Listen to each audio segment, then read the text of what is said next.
안녕하십니까. 킹메이커 대표 김현우입니다. 2024년도에 전문직 마케팅의 트렌드에 대해서 한번 얘기해보고 제일 많이 질문하시는 것과 어떻게 효과적으로 마케팅을 진행할 것이냐에 대해서 한번 말씀을 드려보겠습니다. 일단 첫 번째로 전문직 마케팅도 경쟁이 심해졌어요. 병원도 개수가 많고 기업세무사, 기업변호사 경쟁이 치열합니다. 그래서 옛날처럼 전문직 자격증을 땄다. 손님이 알아서 오는 게 아니에요. 우리 세무가 어떤지, 우리 병원이 어떤지 적극적으로 어필하지 않으면 살아남기가 쉽지 않습니다. 마케팅 대행사를 쓰시던 아니면 인하우스 마케터나 직원분들이 쓰시던 문제는 뭐냐? 전환 자체가 안 나와서 효과가 있는지 모르겠다. 이렇게 질문을 많이 하십니다. 그리고 뭐 두 번째로 많이 여쭤보시는 게 유튜브 채널을 진행하고 있는데 조회수 자체가 떨어진다. 인스타도 시작을 해야 되는데 어떤 식으로 운영을 해야 될지 모르겠다. 그리고 요즘에 숏폼 소재들이 많이 유행을 하고 있는데 이것들이 효과가 있는지 모르겠다. 이런 질문을 많이 주십니다. 일단 마케팅을 하실 때 블로그 자체를 대행을 맡겨서 이제 글을 배포합니다. 그래서 내가 원하는 키워드에 상위 노출을 됐어요. 그런데 이 글 자체가 내용이 그 다음에 이미지, 광고 소재, 뭐 땡땡 시술 얼마, 병원 위치 어디다. 그리고 글자 수들은 천자에 세워서 사용을 해요. 근데 여러분에서 길에 가다가 그런 전단지를 받았어요. 그랬을 때 여러분들이 그거를 관심 있게 보고 그 병원에 방문할 확률이 얼마나 되십니까? 지금 여러분들이 하시는 수준은 길에서 전단지를 배포하는 수준이 맞게 되지 않을 확률이 높아요. 그러면 어떻게 해야 되냐? 마케팅을 하기 전에 먼저 해야 되는 작업이 있습니다. 병원을 했다. 그러면 내 피부과에 내 시술을 찾는 타겟 고객들의 심리를 먼저 분석을 해야 돼요. 컨텐츠부터 어떤 식으로 짤지 기획을 해야 됩니다. 노출용 컨텐츠가 있고 전환용 컨텐츠가 있어요. 일단 노출용 컨텐츠는 키워드 자체의 검색량이 많으면 좋습니다. 대형 키워드일수록 좋고 그 다음에 타겟 고객들이 궁금해할 그런 정보들을 구체적으로 던져줘요. 뭐 예를 들어서 내가 피부과를 운영한다.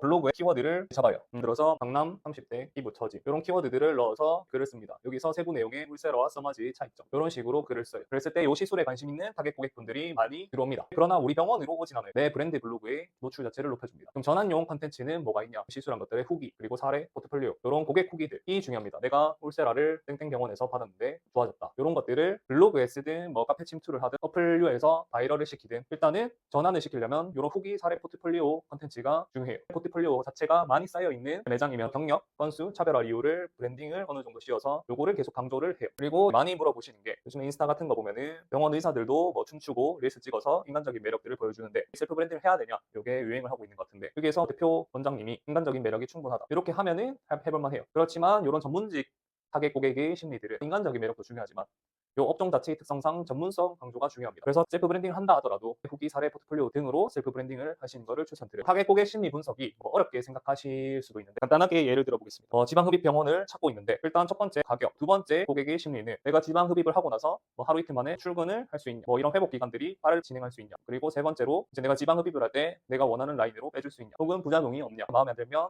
애프터 서비스를 어떻게 해주냐, 이런 것들을 디테일하게 다 찾아봅니다. 그랬을 때 여기서 고객들이 기대하는 심리는 정보의 괴리에 대해서 일단 불안이 있어요. 잘못되면 뭐 어떡하지? 그리고 여기는 가격이 싼데 여기 병원이 다른 점은 무엇인지 이런 것들을 매우 불안해합니다. 왜냐하면 확신 자체가 없기 때문에 이런 전환용 콘텐츠에서 후기나 사례 포트폴리오 경력으로 신뢰를 줘야 돼요. 세무 예시를 들어보겠습니다. 내가 지금 연매출 10억 정도의 회사를 운영하고 있어요. 올해 10억, 내년에 50억 정도 할 것 같습니다. 그런데 주변에 보니까 세무조사가 나와서 엄청나게 추징을 많이 당했다고 불안한 심리가 들었어요. 그랬을 때 내가 지금 비장 세무를 맡기고 있는데 여기 세무사 자체가 조금 불안해요. 세무조사에 대한 대응을 물어보니까 잘 몰라요. 그래서 세무사 사무실을 변경을 해야겠다. 이런 심리들. 이 불안한 마음을 포트폴리오나 후기 사례들로 해결을 해줄 수가 있어야 됩니다. 또 변호사 같은 경우 예를 들어보겠습니다. 인테리어 회사가 시공을 했어요. 뭐 한 7억짜리 공사를 했다고 칩시다. 근데 현장 소장을 외부 인력을 맡겼어요. 불법 건축물이 있어서 뜯었다 지었다 몇 번 했습니다. 그래서 공사 대금이 부족했는데 중단이 됐어요. 인테리어 업체에서 공사를 못하겠다. 소송이 들어갔습니다. 이랬을 때 요 7억에 대한 공사분이 얼마큼 지어졌는지 공정에 따라서 배상 금액이 갈려요. 이랬을 때 요 인테리어 회사에서 변호사 사무실을 찾을 때는 이 인테리어에 관한 소송을 많이 진행해본 전문 업체를 찾고 싶어 할 겁니다. 이런 비슷한 사건에서 이긴 사례가 있는지 전문적인 지식이나 서비스가 필요한 상황에서 내가 이 정보들을 정확하게 모르기 때문에 불안한 심리가 큽니다. 이 상태에서 내가 이런 것들을 해결했다. 경력과 건수와 우리 차별화 이유가 있다. 이렇게 해서 신뢰성을 얻는 것이 가장 중요합니다. 이런 노출 자체도 당연히 중요하지만 처음에 노출을 하려는 플랫폼들을 생각하기 전에 내 타겟 고객의 심리를 분석하고 내 전문 분야에 대한 신뢰성을 확보하는 컨텐츠들을 먼저 생각을 해보는 게 더 중요합니다. 블로그만 뭐 대량으로 배포해서 노출만 많이 시키자 혹은 트래픽만 많이 높이자 이렇게 했을 때는 마케팅 비용만 계속 낭비하고 결국에 컨텐츠들이 쌓이지가 않아요. 타겟 고객 심리 분석을 해서 이제 전환용 컨텐츠로 신뢰를 쌓는 컨텐츠들을 많이 만들어 놓으면 그것들이 쌓여서 결국에 1년, 2년이 지나다 보면은 내가 원하는 타겟 고객들이 모이는 채널을 만들 수가 있습니다. 그래서 일단 전문직 마케팅을 진행하기 전에 고객의 심리를 분석해서 우리 전문 분야의 전환용 컨텐츠를 어떻게 만들지에 대한 고민을 먼저 하고 마케팅을 진행하시면 성공적인 마케팅을 진행하실 수가 있습니다.